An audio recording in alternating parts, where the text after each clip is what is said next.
Hello all, ఎలా ఉన్నారు? ఏంటబ్బా అనుకుంటున్నారా? పులిహోర అండి. పులిహోరలో స్పెషల్ ఏంటి అనుకుంటున్నారా? ఇది అల్లం పులిహోర. మీకు వెరైటీ వెరైటీ పులిహోరలు తెలిసి ఉండొచ్చు. ఇది చింతపండులో కొంచెం అల్లం వేసి కనుక చేస్తే రుచి చాలా బాగుంటుంది. అసలు పులిహోర ఒక్కొక్కరు చేస్తే అమృతంగా ఉంటుందండి అని అంటూ ఉంటారు కదా. దానికి సీక్రెట్ ఏంటో తెలుసా మీకు?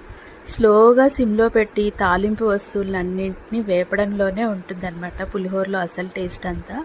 ఇక్కడ నేను బాణీ పెట్టుకొని ఆయిల్ వేసేసుకొని పల్లీలు, జీడిపప్పు, తాలింపు దినుసులు అన్నీ వేసేసి కొంచెం చింతపండు గుజ్జు కూడా వేసేసుకుంటున్నాను. వేడి నీళ్ళలో నానబెట్టాను అనమాట.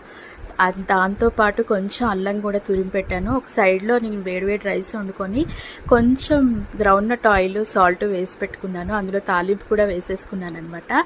ఆ తర్వాత కలుపుతున్నాను. ఇందులో వీడియోలో మిస్ అయింది కానీ లాస్ట్లో చిన్న నిమ్మ చెక్క కనుక కలుపుకున్నారనుకో